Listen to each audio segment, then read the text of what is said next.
Hürmetlik vatandaş, leksiyelerimizden davamlaştırımız bugün çizlağa 2023 yıl 7. ayının 3. gün haftığı düşenbe vatandaşım.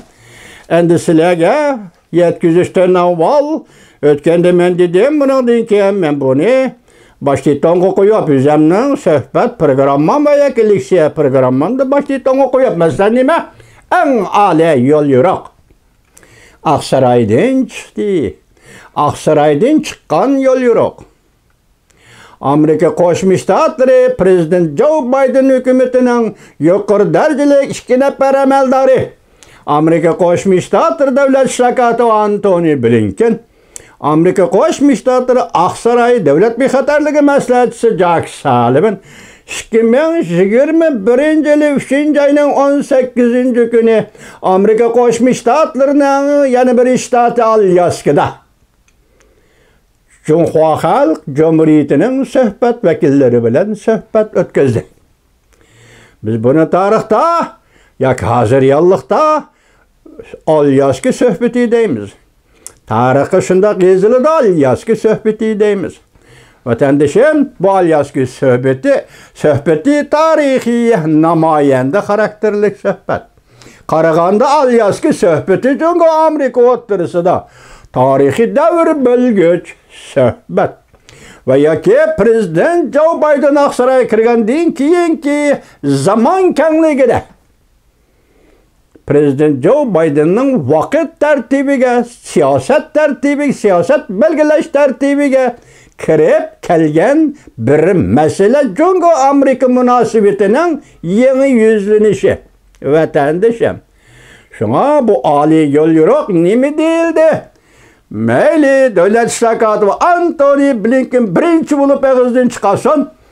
Meyli bunu Aksaray Devlet Bexatarlığı Məsləhətçisi Jack Sullivan kayıtı tekrarlap ağızdan çıkarsın. İki nefer yukarı derecelik emeldar Amerika Koşmuş Ştatlarının emeldarı dedi ki Uygurustan, Şincan, Cungonan işki işemez. Hazır demek Amerika Koşmuş Ştatlarının devlet rehberleri muşunu davet kanda senin tesavvurundan alkıp çıkıvatıdı Uygur. Minin tesavvurundan alkıp çıkıvatıdı Uygur. Biz nemi kütümüz, nemini kütken Amerika Koşmuş Ştatları bizge nemi bir iş gerek. Uygur doğrusu nemi deyiş gerek. Bu senin minin tesavvurundan alkıp çıkıvatıdı vatanda. Bu Amerika Koşmuş Ştatlarının siyaset belgeleş rolü ve kudreti. Şöndünüz mü? Alyaska'da ne dedi? Mesela Yangceci şundak dedi. Belki bundan burun Yangceci tanıklaştım burun bunu Antony Blinken oturup koygan buluşu mümkün. Biz sen bilen söhbetleşimiz Amerika Koşmuş Ştatları koç bilen urun bilen turup söhbetleşedi o diyen. Şundan ki Yangceci bu çürneyi ta kütəke şыңda deydi cüngülük falan pişmet falan esmet de şundak diyen idi vatandaş. Bırak bir yerde Antony Blinken oturup koygan bu gap biz sen bilen kuç bilen sözüşümüz. Söhbetke rəng bədi diyen gap. Söhbetke Amerika tarafke kuç bədi diyen gap. Söhbette dünyaya adalete cekarlı diyen gap. Diyen gap vatandaş. Şunak değildiğime şükür ne yetkizge akbaratımda hava. Leksiyamızla yetkizdim o. Bu mesele kandaktı Cumhur'un meselesi. Yani Amerika'nın meselesi emez. Bu Cumhur kandaktı işki devlet otoritesideki mesele emez. Bu mesele dünyavi mesele dedi o. Devlet Şirketi Antony Blinken bu mesele dünyavi mesele dedi o.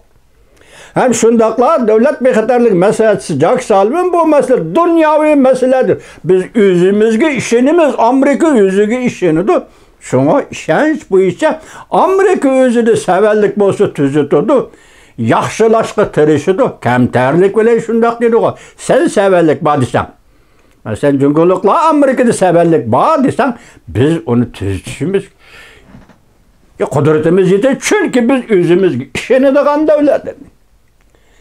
Şu işini dağın devlet özünün küçüğü işini dağın devlet özünün kudretli işini dağın devlet Amerika Koşmuş Ştatları 3. ayının 18. günü 2021 yıl Uyg'uriston, Hong Kong, Tayvan Jungoning ichki ishi emas. Vassalom. Tamam, vassalom. Hikoya vassalom. Jungoning diplomatiyalik tirishchanliklari vassalom, tamam. Tamam vatandaşım, tamam. Bugün sizlarga yanılmış to'g'rida bir leksiya tayyorladik. Bunun sebebi ben sizlarga Amerika ovozini bu to'g'rida xabar tarqatgan ekan, uning xabari maqola bo'lib tayyor turibdi. Men shuni anglataman degan edim. Biroq Amerika ovozining video, film ishlash kanalida berilgan xabar danhua-chuli. Xitoycha aytganda danhua-chuli, ya'ni sustlashtirib bir taraf qilishdi. Musha kelganda Uyg'ur tilini biladigan barliq Uyg'urlar yoki mayli aytadigan Uyg'ur tilida so'zlashni gunohga Uyg'urlar, sizlar jur'at qilib Amerikada ochilgan Erkin Osiyo radiosi Uyg'ur til programmasining betiga kirib yiqinglar vatandoshlar. Ben ochamayman uni.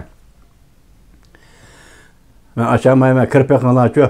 2021 3. ayının 18. günü Muşa haber, yani Devlet İşleri Katibi Antony Blinken Şinjan, Uyg'uriston Jungoning ichki ishi emas dedi degan gapni radyo berdi mi yok. Arxivga bir kirpeklan vatandaş. Ben açamayım, isim de yok. Ben her haberde ko'rib, her kunli haberni ko'rib turman. Qisqa haberdan tortib uzun haberga zizavrigacha. Erkin Osiyo radyosunun her bir xabarini ko'rib turman. Yaqinda ben sizga dedim-ku, Tayvanning parlamentida kishilik huquq komiteti qurildi. Bu komitetga kimda katib bo'lib saylab. Ko'ring ha xabarni. Ben senden hujjat talab qildim, paket talab qildim, rostchilik talab qildim. Hozir javob bermading efendi. Çünkü sen cemaat fikri deb tayyorlayotgan, sen radyo taqtiyotgan xabar, ben cemaat fikrinin içindeki adam. Uyg'urman. Sen anlatish o'qit qilib olgan millat bu Uyg'urman. Tushundingmi? Sen cemaat fikri yolg'on xabar tarqatmasliging kerak. Qani?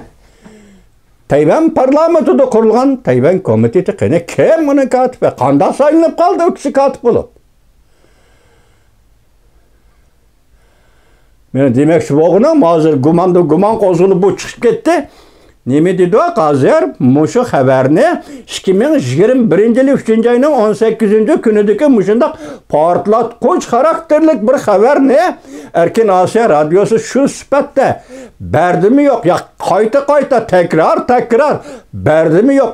Bir teşrif qilinglar vatandaşlar, Uyg'ur tilini bildigan vatandaşlar, arxivga bir kirib qilinglar, bir telefonda tilingizda menga yetkazib qo'yinglar, bir xo'sh bo'laychi sizlardan. Vatandaşlar.